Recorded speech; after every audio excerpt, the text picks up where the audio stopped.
નમસ્કાર, જય માતાજી મિત્રો, કેમ છો? આજે મોરબી જતો તો એક વચ્ચે એક લોકેશન આવ્યું, વિચાર્યું કે એક વિડીયો ઉતારી લઉં. તમને ખ્યાલ હોય તો કહીજો કે આ કઈ જગ્યાનું લોકેશન છે.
જો મિત્રો, આ કેવું લોકેશન છે.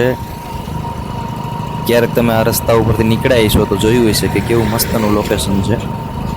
અહીંયા એક ગુજરાતી ફિલ્મનું શૂટિંગ થયું હતું, પણ એ ગુજરાતી ફિલ્મ આવ્યું નથી, શૂટિંગ થયું હતું. એ શૂટિંગમાં હું ગયો તો મને ખ્યાલ છે.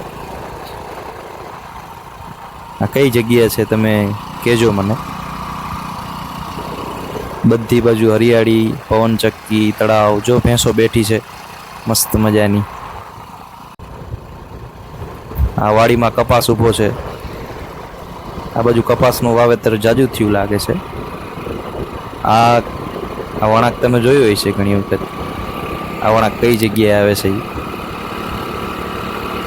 આ ગેટ જોઈને તમને ખબર પડી ગઈ છે.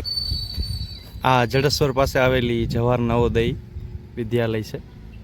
અહીંયા પેટ્રોલ પૂરા ભર્યા એટલે મેં કીધું એક સીટ લઈ લે. સામે દેખાય કઈ જગ્યા છે ખ્યાલ છે ને તમને?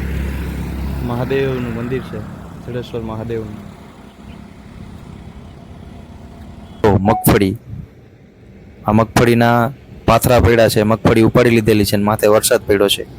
વિચાર કરો કે આવા કેટલાય ખેડૂતો છે જેનું ઘણું બધું નુકસાન થયું છે. બાકી પાછો કપાસ છે. જો આ રોડ જો લગભગ કેટલા મહિનાથી બને, હજી રોડ બન્યો નથી. આ જો કપાસ.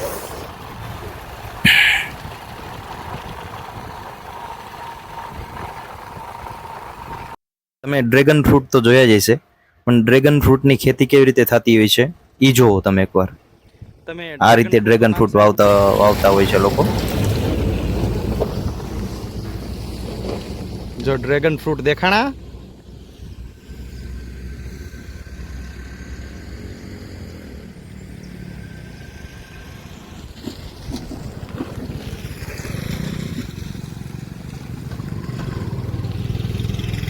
ડ્રેગન ફ્રૂટનું વાવેતર આ રીતે થતું હોય છે.